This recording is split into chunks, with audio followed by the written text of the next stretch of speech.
I just investigated Ilhan Omar's official financial disclosures, and what I found was so dark and criminal. I don't know how she gets out of this without going to jail. Have a look at this. Here's Ilhan Omar's financial disclosure from the Congressional Record, year 2023. I want to bring your attention to this company right down here, Est Crew LLC. This is a winery in Santa Rosa, California. It's not doing that well. The total value of the winery is listed at $15,000, and Ilhan Omar's barely making any money off of it at all. Hardly enough to pay a parking ticket.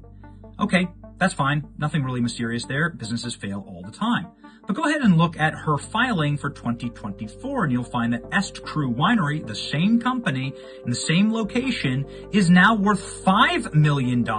That's incredible, up from $15,000. And now Ilhan Omar's making enough to pay rent. So this must be one of the most successful companies ever. Let's go ahead and check in on this winery. You know, maybe we could buy some wine. I like wine. Why not? Let's see if we can buy some Est Crew Winery. Here's Est Crew's social media Facebook page. You'll see here that the last post, oh no, was in 2023. Wasn't this the year that they were supposed to, go really big and make Ilhan Omar millions of dollars? Same thing on their Instagram, and they don't have an X. So let's go ahead and check their official website. What is Est Crew? We are winemakers and memory curators, okay? Est Crew Winery has a bunch of brands that's led by these people, creators of eye-catching labels. So I'm sure I can go and get some of their wine, right? Well, they don't have any activities here, so maybe I could just go to their location and buy some of their wines, or maybe give them a call. Let's try and go to their location here. This is the Google Street View of Est Crew Winery, and what you'll find here is an empty parking lot. Doesn't actually look like an operational business. Certainly isn't the same name. So, okay, let's go ahead and give them a call. See if maybe they pick up. Let's go ahead and call the number on the webpage. Let's go ahead and give them a call and find out. Oh no, user busy.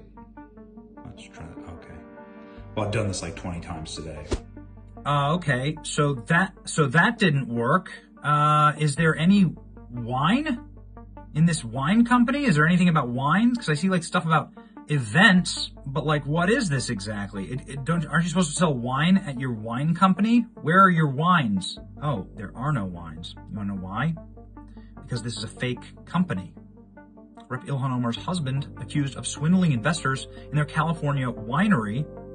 They stole millions from cannabis growers. You can see here's the lawsuit right here, saying that Tim Minette, who's Ilhan Omar's third husband, no relation, swindled his investors and defrauded them. How did Minette get this relationship? Well, the current Attorney General of Minnesota, Keith Ellison, used to work for him. Isn't that curious? Keith Ellison, the same guy who refuses to look into any of the Somali fraud. So this company was sued for being a fraudulent company. And the New York Post says the exact same thing, as the House is now probing the mystery of Ilhan Omar's skyrocketing wealth. They said that Ilhan Omar went from being one of the poorest members of Congress, worth negative $65,000, to being one of the richest, worth $30 million. Here's a rare photo of one of their wines that they allegedly made, The Devil's Lie. But the entire company is actually a lie. It's not a lie to Ilhan Omar, though, because she's able to list an enormous amount of her income and an enormous amount of her net worth to this fake winery.